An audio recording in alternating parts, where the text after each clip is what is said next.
Breaking news చూస్తున్నాం. పంజాబ్లో మరొక భారీ ఉగ్ర కుట్రని భగ్నం చేశారు పోలీసులు. ఐసిస్ గ్రెనేడ్ మాడ్యూల్ని భగ్నం చేశారు పోలీసులు. ఒక 10 మంది అదుపులోకి తీసుకున్నారు. ప్రస్తుతానికి పోలీసులు అయితే లుధియానా పోలీసులు అదుపులోకి తీసుకున్నట్టు తెలుస్తుంది. గ్రెనేడ్ల దాడులతోని ఒక మారణ హోమానికి ఉగ్రవాదులు కుట్ర చేశారు.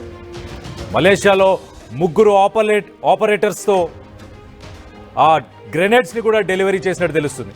ఇటు పాక్ ఆధారిత హ్యాండ్లర్లతోని సంప్రదింపులు నడిపించారు. మలేషియాలో ఉన్న కొంతమంది, ఇటు పాకిస్తాన్లో ఉన్న ఐసిస్, ఈ రెండింటికి సంబంధించిన వాళ్ళు ఇక్కడ లుధియానాలో ఈ గ్రెనేడ్ బాంబ్స్ని పబ్లిక్ ప్లేసెస్లో పేల్చి ఒక రకంగా విధ్వంసాన్ని సృష్టించాలని ప్లాన్ చేశారు. హ్యాండ్ గ్రెనేడ్స్ డెలివరీ చేస్తున్నారు. ఆ నిందితులు కొంతమంది ఫారినర్స్ కూడా దీంట్లో ఇన్వాల్వ్ ఉన్నట్టు తెలుస్తుంది. రద్దీగా ఉన్న ప్రాంతాల్లో ఈ గ్రెనేడ్ దాడులను చేయాలని చెప్పేసి ఈ ముఠా ప్లాన్ చేసినట్టు తెలుస్తుంది. వరుస ఉగ్రవాద దాడులతోని దేశవ్యాప్తంగా ప్రస్తుతానికి రెడ్ అలర్ట్ని జారీ చేశారు. ఇటు ఉత్తరప్రదేశ్, ఇటు పంజాబ్, హర్యానా, అలాగే ఇటు కాశ్మీర్, ఢిల్లీ, ముంబై, హైదరాబాద్ వంటి నగరాలన్నింటిలో కూడా ఒక్కసారిగా అలర్ట్ అయ్యారు పోలీసులంతా.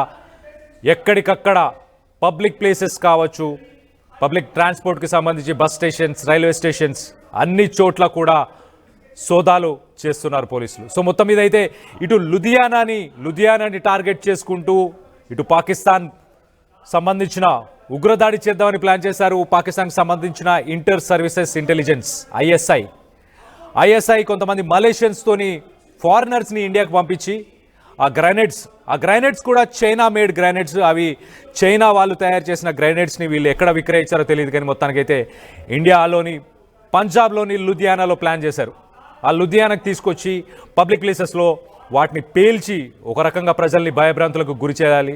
కొంత ప్రాణ నష్టం కూడా జరగాలని ప్లాన్ చేసినట్టు తెలుస్తుంది. దీనికి సంబంధించి ఒక్కసారి డీటెయిల్స్ కూడా మీకు చెప్పే ప్రయత్నం చేస్తాను. ఇటు లుధియానాకు సంబంధించిన డీజీపీ ఆయన కూడా ఒక ట్వీట్ వేశారు. ఆ ఇమేజ్లో ఉంది గ్రైనేడ్. ఆ గ్రైనేడే యూజ్ చేసి ఈ విధ్వంసాన్ని చేద్దామని ప్లాన్ చేశారు. లుధియానాకు సంబంధించిన డీజీపీ పంజాబ్ పోలీస్ ఆయన కూడా ఏం చెప్తున్నారంటే, in a major breakthrough Ludhiana commissionerate police bust a ISI Pakistan backed grenade attack module and arrest 10 key operatives of foreign based handlers. 10 మందిని పట్టుకున్నారని చెప్తున్నారు. అలాగే పాకిస్తాన్కి సంబంధించిన ఐఎస్ఐ దీన్ని బ్యాక్ చేస్తుంది, వాళ్ళకి సపోర్ట్ చేసింది. ఒక గ్రెనేడ్స్తోనే అటాక్ చేసే ఒక మాడ్యూల్, అలాంటి ఒక పథకంతో, అలాంటి ఒక ప్లాన్తోని వీళ్ళు వచ్చారు. దానికి సంబంధించి ఒక 10 మందిని పట్టుకున్నామని చెప్పారు. దాంతోపాటు preliminary investigation reveals that the accused were in contact with Pak based handlers through 3 operatives based in Malaysia to coordinate the pickup and delivery of the hand grenade. ఆ హ్యాండ్ గ్రెనేడ్ని పాకిస్తాన్కి సంబంధించిన కొంతమంది హ్యాండ్లర్స్ మలేషియాలో ఎవరైతే కొంతమంది ఉన్నారో, మలేషియన్ ఫారినర్స్ ఎవరైతే ఉన్నారో వాళ్ళకి ఇచ్చి వాళ్ళ ద్వారా ఈ బ్లాస్ట్ని చేద్దామని చెప్పి ప్లాన్ చేశారని ప్రిలిమినరీ ఇన్వెస్టిగేషన్లో తెలిసింది అని చెప్పి చాలా క్లియర్గా చెప్తున్నారు. అలాగే టాస్క్ ఫోర్స్ ఏదైతే ఉందో లుధియానాకి సంబంధించి, పంజాబ్కి సంబంధించిన పోలీసులు అప్రమత్తంగా ఉన్నారు. ఇలాంటి ఏమి జరగకుండా సోదాలు చేస్తూ ఎప్పటికప్పటికి మాకు ఇంటెలిజెన్స్ నుంచి ఇన్పుట్స్ వచ్చాయి, వాళ్ళు ఎక్కడ మూవ్ అవుతున్నారు, వాళ్ళ మూమెంట్స్ అన్నీ మేము గమనించి వాళ్ళని టార్గెట్ చేసి మరి వాళ్ళని పట్టుకున్నామని చెప్పేసి లుధియానా పోలీసు అయితే చెప్పుకొచ్చారు. సో దీనికి సంబంధించి మరిన్ని వివరాలు తెలుసుకునే ప్రయత్నం చేద్దాం. మా ప్రతినిధి ఉన్నారు నవీన్ ఫ్రమ్ ఢిల్లీ. నవీన్తో మాట్లాడి తెలుసుకునే ప్రయత్నం చేద్దాం. నవీన్, చెప్పండి, అసలు లుధియానాలో ఏం ప్లాన్ చేశారు ఈ టెర్రరిస్ట్ గ్రూప్స్?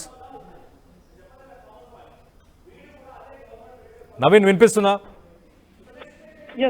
ప్రస్తుతానికి 10 మందిని కూడా పోలీసులు అదుపులోకి తీసుకోవడం జరిగింది. వీరు పెద్ద ఎత్తున రద్దీలో ఉన్నటువంటి ప్రాంతాల్లోనే గ్రెనేడ్ దాడులు చేపట్టాలని చెప్పేసి వీరు ఒక ప్లాన్ కూడా చేసి కూడా తెలుస్తుంది. కొద్దిసేపటి క్రితమే పంజాబ్ లుధియానాకు సంబంధించినటువంటి ఈ ప్రాంతాల్లోనే వీరిని కూడా అదుపులోకి తీసుకుని కూడా తెలుస్తుంది. ప్రస్తుతానికి పోలీసులు ఇన్వెస్టిగేషన్ కూడా చేపడుతున్నటువంటి పరిస్థితి ఉంటుంది. అయితే వీరి దగ్గర ఇటు హ్యాండ్ గ్రెనేడ్స్ తో పాటు కొన్ని గన్స్ కూడా వీరు స్వాధీనం కూడా చేసుకుని కూడా తెలుస్తుంది. ప్రస్తుతానికి వరుస దాడులకు పాల్పడేందుకు వీరందరూ కూడా ఒక కుట్ర పన్నట్టు కూడా మనకి సమాచారం అందుతుంది. అయితే లుధియానా కాకుండా పంజాబ్ ఉన్నటువంటి కొన్ని సిటీస్ టార్గెట్ చేస్తూ వీరందరూ కూడా హ్యాండ్ గ్రెనేడ్స్ తోటి కూడా ఈ దాడులకు పాల్పడాలని చెప్పేసి కూడా పక్క ఆ ప్రణాళికతో కూడా వీరు ముందుకు వెళ్తున్నటువంటి సమయంలో ఇంటెలిజెన్స్ ఇచ్చినటువంటి సమాచారం ప్రకారం ఈ 10 మందిని కూడా అదుపులోకి కూడా తీసుకున్నట్టు కూడా తెలుస్తుంది. వీరందరూ కూడా మలేషియాకు సంబంధించినటువంటి కొంతమంది నేతలతో కూడా వీరు టచ్ లో ఉన్నట్టు కూడా తెలుస్తుంది. అక్కడ ఉన్నటువంటి ఐసీసీ సంబంధించినటువంటి ముఖ్యమైనటువంటి నేతలు ఎవరైతే ఉన్నారో వారితోటి అప్రోచ్ కావడము, వారితోటి ఈ హ్యాండ్ గ్రెనేడ్స్ సంబంధించినటువంటి ఎక్స్పోర్ట్ ఇంపోర్ట్ చేయడము, దాంతో పాటు ఈ బ్లాస్ట్ సంబంధించినటువంటి అంశాలపైనే వీరందరూ ఎక్కడ నిర్వహించాలి, ఏ ప్రాంతాల్లో రద్దీగా ఉంటుంది, కేవలం పంజాబే కాకుండా అమృత్సర్తో పాటు లుధియానా, దాంతో పాటు ఢిల్లీలో ఉన్నటువంటి కొన్ని ముఖ్యమైనటువంటి ఈ ప్రాంతాల్లో ఈ బ్లాస్ట్ కూడా పాల్పడనున్న విధంగా కూడా వీరు ఒక ప్రణాళిక కూడా వేసి కూడా తెలుస్తుంది. ప్రస్తుతానికి పంజాబ్ పోలీసులు ఇన్వెస్టిగేషన్ కొనసాగిస్తున్నారు. వీరికి ఎవరు అప్రోచ్ అయ్యారు, వీరు ఎక్కడి నుంచి వచ్చారు, వీరు హ్యాండ్ గ్రెనేడ్స్ ఏ విధంగా తయారు చేశారు, దీనికి కావాల్సినటువంటి కెమికల్ ఏ విధంగా వచ్చిందనే విధంగా కూడా పంజాబ్ పోలీసులు ఇంకా ఇన్వెస్టిగేషన్ కూడా కొనసాగుతున్నటువంటి పరిస్థితి ఉంటుంది. కాబట్టి వీరి టార్గెట్ అంతా కూడా రద్దీగా ఉన్నటువంటి ప్రాంతాల పైన టార్గెట్ చేశారు. ఎందుకంటే చాలా మంది రద్దీగా ఉన్నటువంటి విజిటర్స్ కావచ్చు, కొన్ని ఆలయాల దగ్గర ఎక్కువ మంది విజిటర్స్ అక్కడ ఉన్నటువంటి భక్తులు కూడా వస్తారు. దాంతోపాటు కొన్ని ప్రదేశాల్లో కూడా సిగ్నల్స్ పాయింట్ లోనే వీరు ఈ గ్రెనేడ్స్ తోటి ఈ బ్లాస్ట్ కూడా పాల్పడాలని చెప్పేసి కూడా వీరు ప్లాన్ చేసిన కూడా తెలుస్తుంది. కాబట్టి ఇంకా ఇన్వెస్టిగేషన్ అనేది కొనసాగుతుంది. ఇంకా పూర్తి స్థాయిలో డీటెయిల్స్ కూడా రావాల్సింది. Kalyan. Right Naveen, thanks for the latest update. మనం గతంలో కూడా చూస్తే ఇటు పంజాబ్లోని గోల్డెన్ టెంపుల్ని టార్గెట్ చేస్తూ 2023లో మే 8, మే 9 అలాగే మే 10 3 రోజులు కంటిన్యూస్గా బాంబులను పేల్చారు, అటాక్ చేశారు. ఆ టెంపుల్కి పరిసర ప్రాంతాల్లో ప్రజలు అలాగే భక్తులు ఎవరైతే గోల్డెన్ టెంపుల్కి వచ్చే వాళ్ళు, టూరిస్టులు ఎవరైతే ఉన్నారో వాళ్ళందరినీ టార్గెట్ చేసుకుంటూ ఇదే విధంగా ఎక్స్ప్లోజివ్స్ని వాడారు గతంలో కూడా. సో పంజాబ్ని మనం చూస్తే కనుక ఇన్సర్జెన్సీ కావచ్చు, అలాగే బార్డర్లో ఉంటుంది కాబట్టి ఇటు పాకిస్తాన్కి సంబంధించి చాలా మట్టికి చాలా ఎక్స్ప్లోజివ్స్ అలాగే డ్రగ్స్ ఇవన్నీ కూడా సరఫరా అవుతూనే ఉన్నాయి. మన దేశానికి సంబంధించిన ప్రజలు, పంజాబ్లో ఉన్న మన సోదరులు వాళ్ళే మనకు వెన్నుపోటు పొడుస్తున్నారు. ఎంతోమంది దీంట్లో ఇన్వాల్వ్ అయ్యి మన సామాన్య ప్రజల ప్రాణాలు తీశారు. గతంలో కూడా మనం చూస్తే మే 7న ఫస్ట్ బ్లాస్ట్ చేశారు అక్కడ 2023లో హెరిటేజ్ స్ట్రీట్, గోల్డెన్ టెంపుల్ దగ్గర ఉన్న హెరిటేజ్ స్ట్రీట్లో మే 7న ఫస్ట్ బ్లాస్ట్, దాని తర్వాత మే 8న సెకండ్ బ్లాస్ట్, అలాగే మే 10న గల్లియారా అని టెంపుల్కి సంబంధించిన ఒక కాంప్లెక్స్ ఏరియాలోనే 3వ బ్లాస్ట్ చేశారు. సో గతంలో కూడా ఇలాంటి బ్లాస్ట్లే చేసే ప్లాన్ చేసి సక్సెస్ అయ్యారు. కానీ ఈసారి మాత్రం పంజాబ్ పోలీసులు వాళ్ళకి చుక్కలు చూపించినట్టు చాలా క్లియర్గా తెలుస్తుంది. లుధియానా పోలీసులు మాత్రం చాలా క్లియర్గా acting on credible intelligence inputs, police registered FIR on October 27.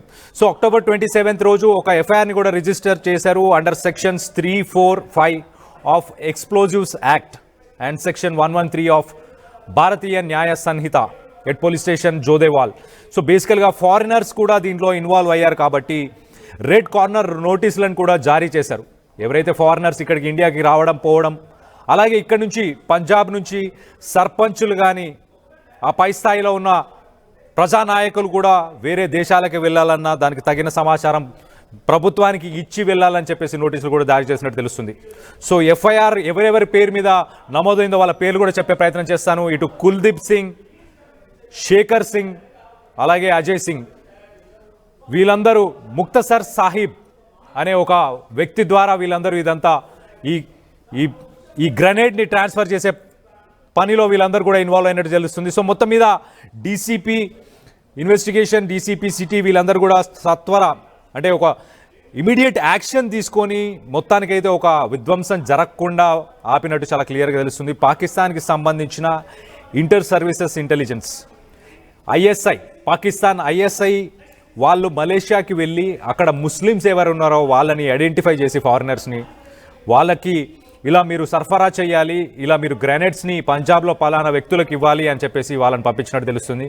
So పలానా వ్యక్తులు వచ్చారు, ఇక్కడ కుల్దీప్ సింగ్, శేఖర్ సింగ్ అలాగే అజయ్ సింగ్ ఈ ముగ్గురికి ఆ గ్రెనేడ్స్ ఇచ్చి వీళ్ళు ఏ లొకేషన్స్లో వేయాలి బాంబ్స్ వేయాలి, ఎక్కువ శాతం జనాభా ఉన్న లొకేషన్స్లోనే ఈ గ్రెనేడ్స్ని పేల్చాలన్న ప్లానింగ్ చేశారని చెప్పేసి మొత్తానికైతే ఇంటెలిజెన్స్ వర్గాలకి ఇన్ఫర్మేషన్ రావడంతో ఒక పెద్ద విధ్వంసమే ఆగిపోయినట్టు చాలా క్లియర్గా తెలుస్తుంది. ఇటు లుధియానా ఒకటే కాకుండా పంజాబ్లో చాలా లొకేషన్స్లో ఇలాంటి అటాక్స్ ప్లాన్ చేసినట్టు తెలుస్తుంది. సో ఆ పైన ఇమేజ్ మీకు ఏదైతే కనిపిస్తుందో ఆ బ్లూ కలర్లో కనిపించేదే గ్రెనేడ్. అలాంటి గ్రెనేడ్స్తోని ఒక్కసారిగా పబ్లిక్ ప్లేసెస్లో ఆ గ్రెనేడ్స్ని వాడి విధ్వంసాన్ని సృష్టిద్దామని ప్లాన్ చేశారు. ఆ గ్రెనేడ్ చూస్తే కనుక బ్లూ కలర్లో ఉంది, అది China manufactured, Chinese company manufacture చేసినాయి. చైనీస్ కంపెనీ నుంచి మరి పాకిస్తానీస్ తీసుకున్నారా లేక మిగతా ఏదైనా రూట్ ద్వారా పాకిస్తానీల చేతిలోకి వెళ్ళిందా, లేకపోతే చైనా వాళ్ళే దగ్గరుండి పాకిస్తాన్ వాళ్ళకి ఇచ్చారా అన్న కోణంలో అయితే ప్రస్తుతానికైతే ఇన్వెస్టిగేషన్ జరుగుతుంది. మొత్తం మీద ఇటు ఢిల్లీ బ్లాస్ట్ మరొక ముందే ఇంకా ఏం జరుగుతుందని ప్రజలు భయపడుతున్న సమయంలోనే మరొక విధ్వంసానికి పూనుకున్నారు. మొత్తం మీద దాన్నైతే ఇటు మన పోలీసు విభాగాలు కావచ్చు, నేషనల్ ఇన్వెస్టిగేషన్ ఏజెన్సీ, అలాగే పంజాబ్ పోలీస్, ఆర్మీ వీళ్ళందరూ కలిసి ఎదుర్కొన్నారని చెప్పుకోవడానికి ఇది ఒక రైట్ ఎగ్జాంపుల్ అనుకోవచ్చు. ఇటు ఢిల్లీ బ్లాస్ట్ కూడా భారీ ఎత్తున ప్లాన్ చేసినా కూడా దాన్ని మాత్రం నియంత్రించే ప్రయత్నం చేశారు పోలీసులు. సాయి శక్తులా వాళ్ళు ప్రయత్నించడం వల్లనే ప్రాణ నష్టం కొంత మాత్రమే జరిగింది, విధ్వంసం కూడా కొంత మాత్రమే జరిగింది అని చెప్పేసి చెప్పుకోవచ్చు. సో మొత్తం మీద హైదరాబాద్లో కూడా మరి మిగతా నగరాల్లో కూడా ఇలాంటి దాడులు ప్లాన్ చేస్తున్నారని చెప్పేసి ఇంటెలిజెన్స్ వర్గాలు అయితే చెప్పుకొస్తున్నాయి. దీనికి సంబంధించి అసలు ఇన్ఫర్మేషన్ మనం ఒక్కసారి చూస్తే కనుక లాస్ట్ 2-3 నెలల నుంచి మనం చూస్తే కనుక ఇటు యాంటీ టెర్రరిస్ట్ స్క్వాడ్ ATS, ఇటు ఆంధ్రాకు సంబంధించిన విజయనగరం, శ్రీకాకుళం, అలాగే కడప, అలాగే కర్నూలు, అలాగే గుంటూరు ఇలాంటి ప్లేసెస్లో, ఇలాంటి జిల్లాల్లో టెర్రరిస్ట్ గ్రూప్స్తోని యాక్టివ్గా ఉన్న మెంబర్సు, వాళ్ళ వాట్సాప్ గ్రూపుల్లో యాక్టివ్గా ఉన్న వాళ్ళు కావచ్చు, వాళ్ళ ఫేస్బుక్ పేజెస్లో యాక్టివ్గా ఉన్న వాళ్ళు కావచ్చు, వీళ్ళందరినీ ఆల్రెడీ ఇప్పటికీ ఒక 10 నుంచి 20 మందిని ఆంధ్రాలో కానీ ఇటు తెలంగాణలో కానీ గత 2 నెలల్లోనే అరెస్ట్ చేశారు. ఈ సంవత్సరం మొత్తం మీద మనం చూస్తే కనుక 82 మందిని అరెస్ట్ చేశారు ఆల్రెడీ. పోయిన సంవత్సరం ఇంకో 80 మందిని కూడా అరెస్ట్ చేశారు. సో మొత్తం మీద అరెస్టులు జరుగుతున్నాయి. కానీ వీళ్ళందరినీ ప్రేరేపించి, వీళ్ళందరినీ మోటివేట్ చేసే వాళ్ళు ఎవరైతే గ్రాస్ రూట్ లెవెల్లో ఉన్నారో వాళ్ళందరినీ పట్టుకుంటేనే మనం టెర్రరిజంకి ఒక ఎండ్ కార్డ్ పెట్టే అవకాశం ఉంటుంది. సో ఎవరైతే సమాజం మీద ఎంతో కొంత ద్వేషాన్ని పెంచుకున్న వాళ్ళు, మతం మీద ఎంతో కొంత ద్వేషాన్ని పెంచుకున్న వాళ్ళని బేస్ చేసుకునే టార్గెట్ చేస్తున్నారు ఈ టెర్రరిస్టులు. వీళ్ళు సోషల్ మీడియా మాధ్యమంలో ఎవరైతే వ్యతిరేకంగా దేశానికి, ప్రభుత్వానికి కావచ్చు, ఇంకో మతానికి కావచ్చు వ్యతిరేకంగా ఎవరైతే కామెంట్స్ చేస్తున్నారో వాళ్ళని ఐడెంటిఫై చేసి వాళ్ళకి పర్సనల్గా మెసేజెస్ చేసి, వాళ్ళ సోషల్ మీడియా ప్లాట్ఫామ్స్లో వాళ్ళకి మెసేజెస్ చేసి వాళ్ళకి అక్కడి నుంచి వాట్సాప్ గ్రూప్స్కి, కాంటాక్ట్స్కి తీసుకొని వాట్సాప్ ఛానల్స్లో వాళ్ళని ఇంక్లూడ్ చేసి దాని తర్వాత వాళ్ళని మోటివేట్ చేసి వాళ్ళకి దగ్గరుండి ట్రైనింగ్స్ ఇస్తున్నారు. వర్చువల్గానే బాంబులని ఎలా తయారు చేయాలని వర్చువల్గా ట్రైనింగ్స్ ఇచ్చి, ఆ ట్రైనింగ్స్ ఇచ్చిన తర్వాత ఇక్కడ విధ్వంసాన్ని సృష్టించే ప్రయత్నం చేస్తున్నారు.